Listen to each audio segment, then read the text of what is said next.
Verdict time. We're not fading Carlos Alcaraz, the player. We're fading the price the public's about to slap on his money line next swing.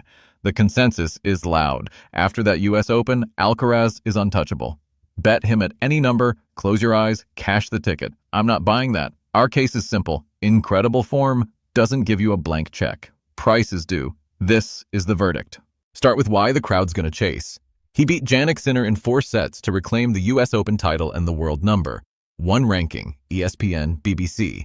That was slam number 6 at age 22, and he's now got multiple majors on all 3 surfaces younger than anyone before 23, ESPN, BBC. He stretched his rivalry edge to 10-5 and did it in 2 hours, 42 minutes of high-control shot-making, ESPN. The broadcast chorus called him unplayable at this level, and the numbers backed it up. Across the tournament, he held 97% of his service games, won 84% on first serve, faced only 10 breakpoints, and was broken just 3 times in 22 sets, BBC. That is a perfect storm for recency bias. Then the spotlight got even brighter and richer. That New York check pushed him past $50 million in career prize money, making him just the 7th player ever to clear that mark and the firstborn in the 2000s, tennis.com. And for the storyline, history got louder. 3 straight slam finals against the same rival in a single season happened for the first time in the men's game, ESPN. That kind of run doesn't just sell tickets, it sells favorite money lines. Here's the odds board reality. Books don't need to post fair value when the public wants a souvenir, coming off that stat line and the world number. One glow, expect shaded Alcaraz MLs in early rounds and non-rival matchups on the next swing. When the headlines set the hook, implied probability creeps a few points beyond true win rate.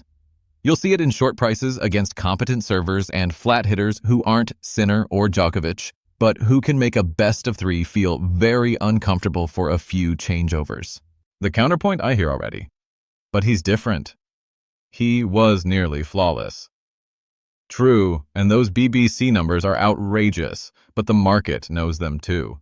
New York was best of 5, peak stage, peak prep. The next swing shifts the format and the context. Best of 3 brings more volatility than best of 5. Travel, conditions, rhythm, everything matters at the margins. Performance can remain elite while the price drifts into no-bet territory. You don't need to pay up for a parade when all you need is a win at a sane number. That's the distinction here. Greatness versus value. You're not getting paid on narratives, you're getting paid on probabilities. If the sticker implies 80% and the true edge is 74%, that little gap is your entire season. The more he looks invincible, the more the market will price invincible. Your edge is resisting that. So what's the play? First, shop multiple books. If one shop is dealing souvenir tax, while another is closer to fair, the board's telling you what's happening. Casual steam, no resistance. Don't take the worst of it. Let the market prove it hasn't taxed him. Second, prioritize spreads or pass when the ML's too rich. If the favorite money line is inflated, the opponent game's spread or set spread can be the cleaner way to express price is wrong without needing an upset. You're not betting against Alcaraz, you're betting against an overcharge. Third, be context-driven. Early rounds versus solid servers and flat hitters, that's where shaded favorites look most expensive. These aren't villains, they're variance delivery systems in best of 3. One tight tiebreak, a 10-minute lull, and suddenly that minus 500 souvenir price is sweating. Price the volatility before you pay the premium. Let's keep the respect high while we keep the bets sharp. He just reclaimed world number 1, grabbed his 6th major at 22, and bullied New York with serve metrics that would make a grass specialist grin. He extended the head-to-head over Sinner to 10-5, did the business in 2 hours and 42 minutes, and frankly looked in control the whole way. The booth wasn't exaggerating with unplayable at this level, and the BBC's stat page signed off on it. 97% of service games held, 84% first serve points, 10 break points faced, 3 breaks allowed across 22 sets.